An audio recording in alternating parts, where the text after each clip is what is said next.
Hello, welcome to Spiritist Journey Society.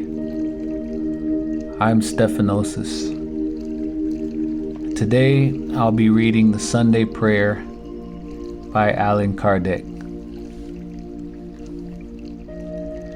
Our Father who art in heaven, hallowed be thy name. We believe in you, Lord, for everything reveals your power and your goodness. The harmony of the universe bears witness to a wisdom, prudence, and foresight that surpasses all human understanding. The name of a supremely great and wise being is inscribed in all the works of creation, from a blade of grass and the smallest insect to the stars that move in space. Everywhere we see evidence of a fatherly love. That is why blind is he who does not recognize you in your works.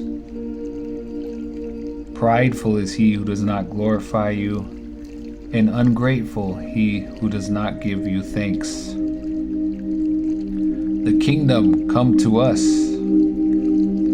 Lord, you gave men perfect laws of wisdom, which would make them happy if they followed you. With these laws, they would make peace and justice reign among themselves. They would help each other instead of harming each other as they do. The strong would help the weak instead of slaughtering them. They would avoid the evils that generate abuses and excesses of all kinds. All the miseries of earth come from the violation of your laws.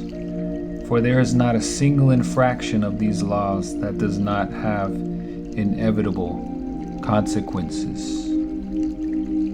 You gave the animal instinct, which keeps it within the limits of what is necessary, and it naturally conforms to that. To man, in addition to instinct, you gave intelligence and reason. You also give them the freedom to respect or violate those of your laws that concern them personally.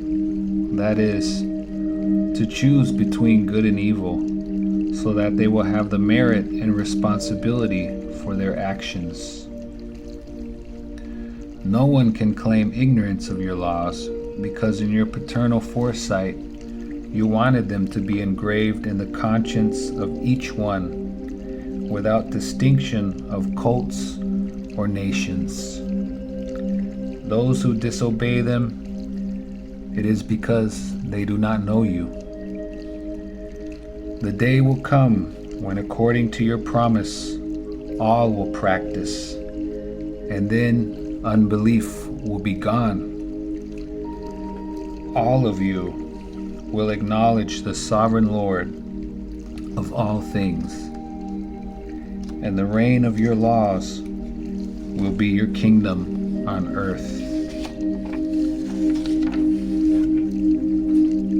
Deign, Lord, to hasten his coming, giving men the necessary light that will lead them to the path of truth. Thy will be done on earth as it is in heaven.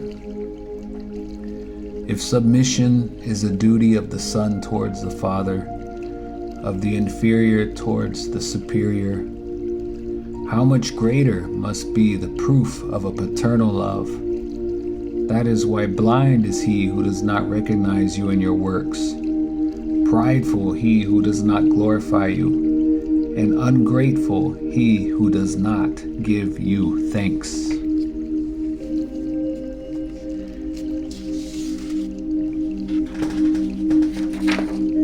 Thy will be done on earth as it is in heaven.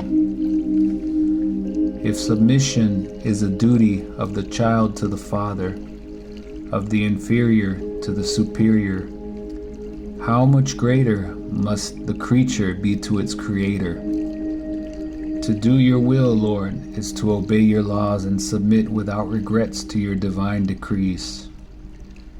Man will submit to it when he understands that you are the source of all wisdom, and that without you he can do nothing. Then he will do your will on earth as the elect do in heaven. Our daily bread, give us this day.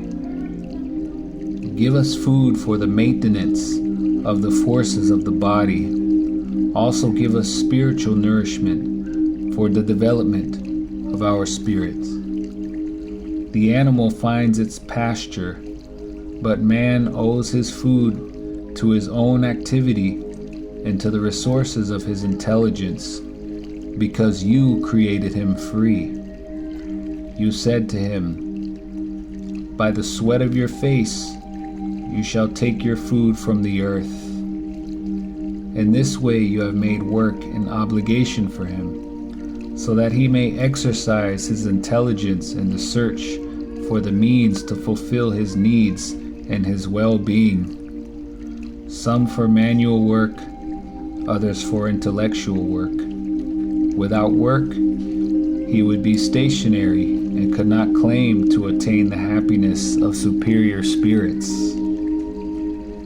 You help the man of goodwill who entrusts himself to you to obtain the necessary, but not the one who finds pleasure in the vice of wasting time uselessly, who would like to obtain everything without effort, nor who seeks the unnecessary.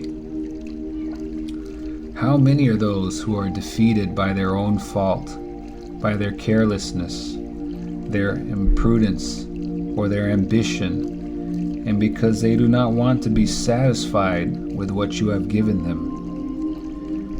These are the ones who make their own misfortune and have no right to complain, since they are punished for the very thing they sinned with. Nevertheless, you do not abandon these either, for you are infinitely merciful. You stretch out your hand to them, provided that, like the prodigal son, they sincerely return to you. Before lamenting our fate, let us ask ourselves if it is not our own doing. Let us ask ourselves if every misfortune that comes to us is not up to us to avoid. And let us also consider that God has given us the intelligence to get us out of the mire, and that it is up to us to make good use of it.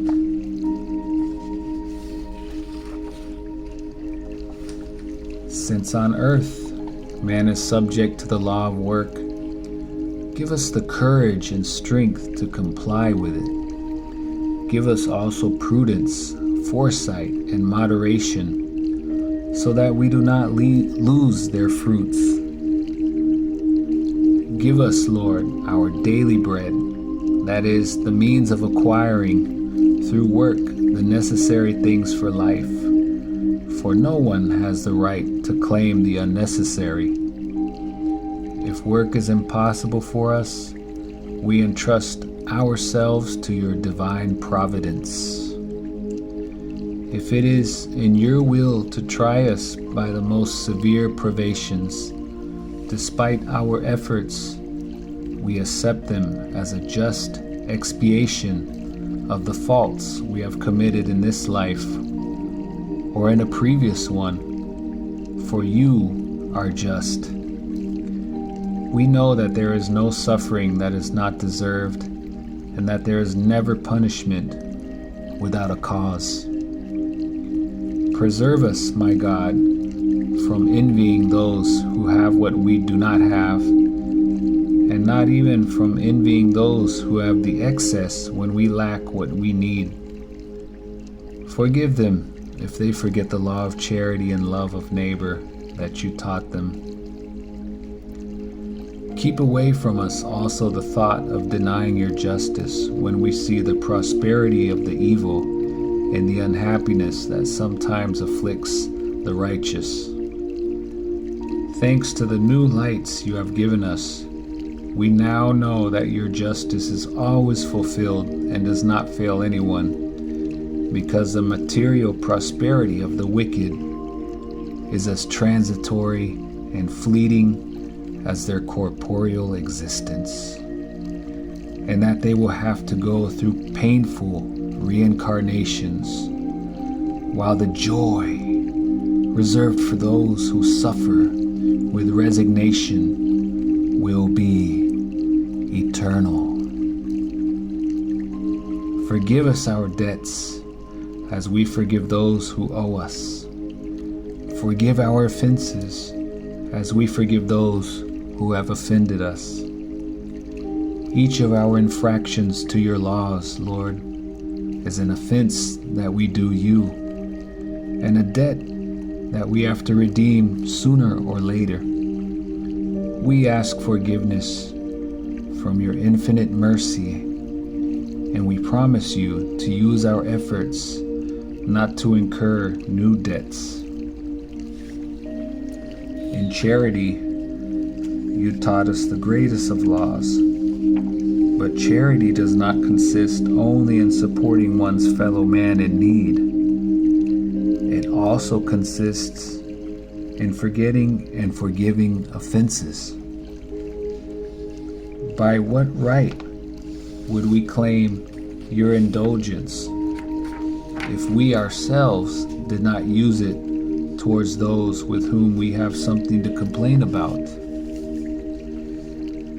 Give us, my God, the strength to erase from our souls all resentment, all hatred, and all rancor. Make sure that death does not surprise us with any desire for revenge in our hearts. If it is your will to remove us from earth this very day, grant that we may present ourselves before you pure, freed from hatred, like Christ, whose last words were of forgiveness in favor of his martyrs. The persecutions that the wicked make us endure are part of our earthly trials. We must accept them without regret, like all other proofs, and not curse those who, with their wickedness, give us the opportunity to forgive them, opening the way to eternal happiness, since you told us through the teachings of Jesus, "Blessed are those who suffer for justice." Let us bless the hand that hurts and humbles us, because we know that bodily anguish strengthens our soul, and we will be glorified in our humility. Blessed be your name, Lord, for teaching us that our fate is not irrevocably fixed after death, that we will find in other existences the means of rescuing and repairing our past faults, and of fulfilling in a new life what we could not do in this one for our advancement.